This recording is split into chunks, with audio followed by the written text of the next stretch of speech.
Joining me is Sophie Ellsworth, media writer of The Australian. Sophie, thanks for your time. Buttrose is 81. Is that why she's quitting rather than seek another term? Well, Andrew, you could probably draw that conclusion pretty fairly from her announcement today. I mean, let's be frank here. She is 81, as you said, and it would take her another 5 years on from this. She's 82 in January. So she announced this today well ahead of her exiting that role in March next year. So there's been a lot of speculation, Andrew, that she was not going to renew or try, put her hand up to have another shot at this. But it was interesting, Andrew, because just on Friday, she didn't rule it out when she was on air talking to Virginia Trioli about this. Yeah, I noted that and I thought, hello, but I don't know whether the communications minister had got in her ear and saying, don't get your hopes up. I don't know. Her influence, have I summed it up too cruelly? Because honestly, I feel quite strongly ABC bias has been left to go rampant under her chairmanship. Look, Andrew, there's no denying the ABC have had many issues under her tenure. There's been all those issues legally that we've discussed. They've had their social media problems that have been rife in the ABC, the issues with Louise Milligan, defamation with Andrew Laming. They obviously had the coronation fallout with Stan Grant. He's obviously announced today he's leaving as well. They had bungles with numerous stories. The ghost train story, which they had many issues with, the Juanita Nielsen story that they had to actually pull down the entire series because it was flawed from the start to the finish. There's been a lot of editorial issues. They had the issues with the Alice Springs reporting, claims of white supremacy. Then they appointed an ombudsman and they reviewed their entire complaints handling unit. So there's been a lot, and they're just some of the main things that have happened under a tenure. And not to forget, their radio arm is in diabolical shape, and they're trying to overhaul that as well, Andrew. And of course, the Q&A show has had record ratings for its entire season. Also, quitting today, as you say, presenter Stan Grant. He was in that broadcast during the royal coronation, where he joined a complete pile-on about how wicked Australia was. He's now complained the ABC didn't, he has since also complained the ABC didn't support him when he was allegedly criticised by racists. Quit as the host of the Q&A. The other day he complained the ABC still allows, nevertheless, too much bruising debate. Here he is.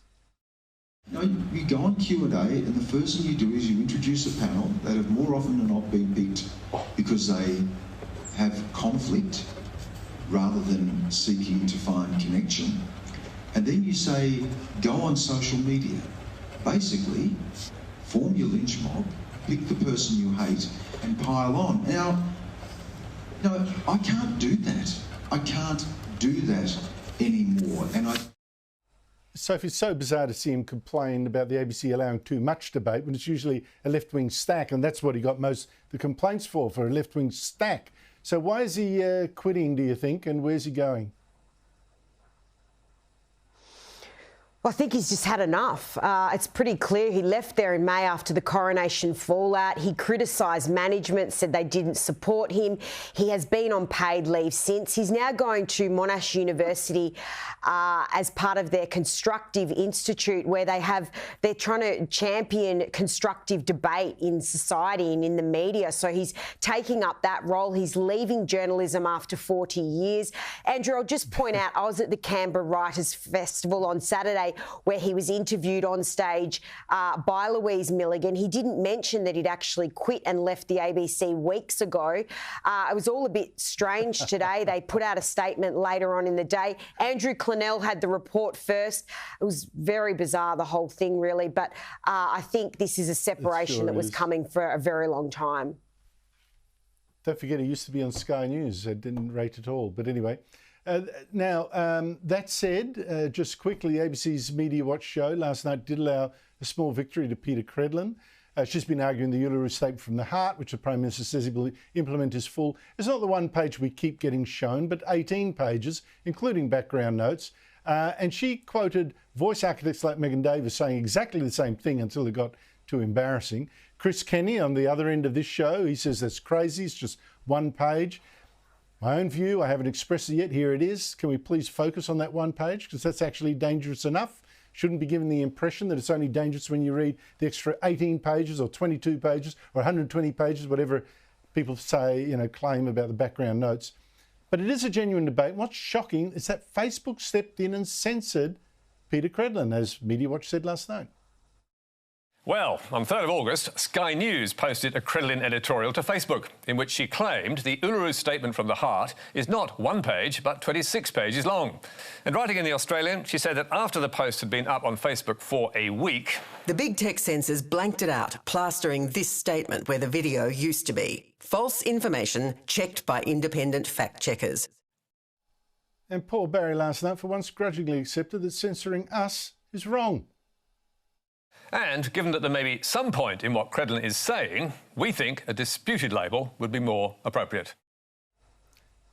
So, Sophie, I'm out of time, but really, should we be popping the champagne corks? Hooray! Credit where it's due, Andrew. I was quite surprised with Paul Barry's comments, but he might want to watch himself because the ABC might not like what he had to say last night.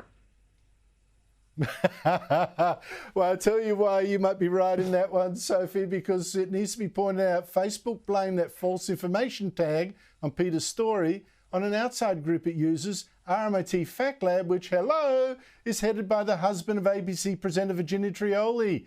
And another fact-checking arm that he's supervises, RMIT ABC Fact Check, is funded by the ABC, that enemy of debate. Sophie Ellsworth, thank you so much indeed for your time. The ABC.